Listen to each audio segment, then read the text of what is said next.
స్వచ్ఛ bio డీల్పై ఈడీకి Krishank ఫిర్యాదు. 1000 కోట్ల ఒప్పందంపై పలు అనుమానాలు. విదేశీ నిధులపై విచారణ చేపట్టాలని విజ్ఞప్తి. ఫిర్యాదును స్వీకరించి రషీద్ ఇచ్చిన ఈడీ. నిన్న క్రిషాంక్ అన్న ఢిల్లీ దాకా వేయండు. స్వచ్ఛ బయో డీల్పై ఈడీకి క్రిషాంక్ ఫిర్యాదు. సీఎం రేవంత్ రెడ్డిపై ఈడీకి బీఆర్ఎస్ అధికార ప్రతినిధి మన్నె క్రిషాంక్ ఫిర్యాదు చేశారు. ఢిల్లీలో పుల్లలు పెడతాను, రేవంత్ రెడ్డికి మామూలుగా పెడతలేరు. నువ్వు ఇక్కడ రెచ్చిపోతావు కానీ నీ చిచ్చు అక్కడ వెళ్తుంది. ఇక నీకు మొన్న కేటీఆర్ పెట్టిన ఢిల్లీలో నీకు ఈరోజు క్రిషాంక్ పై పెట్టిండు. స్వచ్ఛ బయో కంపెనీతో రాష్ట్ర ప్రభుత్వం చేసుకున్న 1000 కోట్ల ఒప్పందంపై అనుమానాలను వ్యక్తం చేస్తూ విచారణ చేపట్టాలని ఆయన ఫిర్యాదులో కోరారు. క్విడ్ ప్రోకో కూడా జరిగే అవకాశం ఉందని ఫిర్యాదులో పేర్కొన్నారు. సీఎం రేవంత్ రెడ్డి స్వచ్ఛ బయో సంస్థలోని డైరెక్టర్లో ఒకరైన అనుముల జగదీశ్వర్ రెడ్డి సోదరుడని, దీంతో పలు అనుమానాలు వ్యక్తమవుతున్నాయని క్రిషాంక్ తెలిపారు.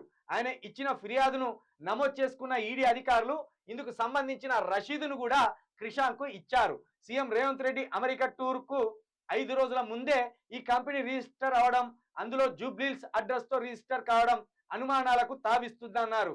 ఈ కంపెనీలో ఎలాంటి క్రియాశీలక కార్యకలాపాలు జరగలేదని, ఇదొక షెల్ కంపెనీ అని క్రిషాంక్ ఆరోపించారు. అమెరికాలో ఈ కంపెనీ గురించి ప్రకటించాల్సిన అవసరం ఏముందన్నారు.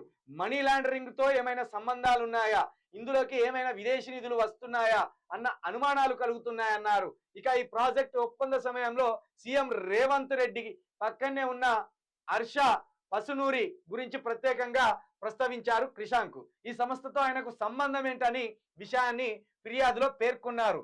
హర్ష పసునూరి సీఎం రేవంత్ సోదరుడు జగదీశ్వర్ వారి ఆర్థిక పరిస్థితులను వివరించాలని డిమాండ్ చేశారు. 1000 కోట్ల తెలంగాణ పెట్టుబడులు పెట్టేందుకు ఎలా ముందుకొచ్చారో చెప్పాలని కోరారు. తన ఫిర్యాదును స్వీకరించి విచారణ ప్రారంభించాలని, స్వచ్ఛ బయో డైరెక్టర్స్ సీఎం రేవంత్ రెడ్డిని కూడా విచారించాలని ఫిర్యాదులో క్రిషాంక్ పేర్కొన్నారు. స్వచ్ఛ బయో డైరెక్టర్స్ ని మొత్తానికి రేవంత్ రెడ్డి తమ్ముడో అన్నో జగదీశ్వర్ రెడ్డి ఆ 1000 కోట్లకు సంబంధించి పెట్టుబడులు ఎందుకు పెడుతున్నారు, ఏ రూపకంగా పెడుతున్నారు?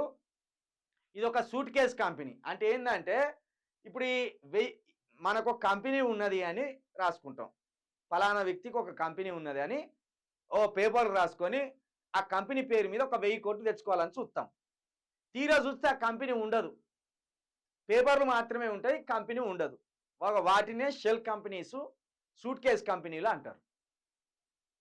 పేపర్ల మీదనే కంపెనీలు ఉన్నట్టు ఉంటాయి కానీ వాస్తవంగా ఎక్కడ కూడా కంపెనీ ఉండదు.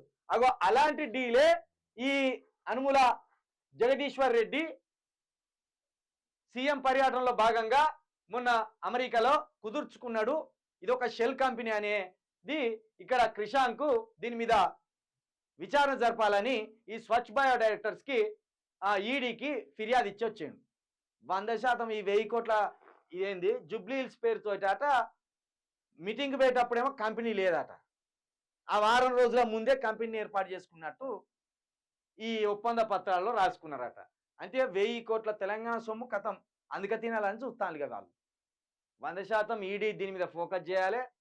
రేవంత్ రెడ్డికి ఇక్కడ పెట్టద్దు, పుల్ల ఢిల్లీలోనే పెట్టాలి. ఇక్కడ పెడితే వాళ్ళదే రాజ్యం ఉన్నది, వాళ్ళదే అధికారం ఉన్నది కాబట్టి ఇక్కడ పెద్దగా పట్టించుకోరు.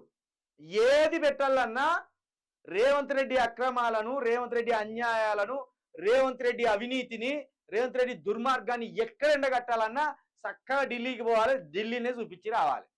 ఢిల్లీ పెద్దలకు 6 గ్యారంటీలు అమలు కాలేదని చూపించి రావాలి, ఢిల్లీ పెద్దలకు రుణమాఫీ కాలేదని చూపించి రావాలి, ఢిల్లీ పెద్దలకు రైతు భరోసా ఇవ్వలేదని చూపించి రావాలి. రేవంత్ రెడ్డి ఏ రకమైన అవినీతిమయమైన కంపెనీలు పెడుతున్నాడు, ఏ విధంగా మనీ లాండరింగ్ చేయాలని చూస్తున్నాడు అనే దాన్ని కూడా అక్కడ ఢిల్లీ స్థాయిలోనే వినిపించాలి. అప్పుడు కానీ అక్కడి నుండి వేటు పడితే ఇక్కడ సిట్ రైట్ అవుతాడు. లేకపోతే గిట్టనే రెచ్చిపోతా అంటాడు. ఇక నన్ను ఆపేటోడేవాడు, నన్ను అడిగేటోడేవాడు అన్న రీతిలో ఈ మన ముఖ్యమంత్రి గారి పనులు ఉంటాయి. కాబట్టి ఉచ్చు కానీ సిచ్చు కానీ ఢిల్లీలోనే పెట్టాలి, అప్పుడే బుద్ధి వస్తుంది రేవంత్ రెడ్డికి.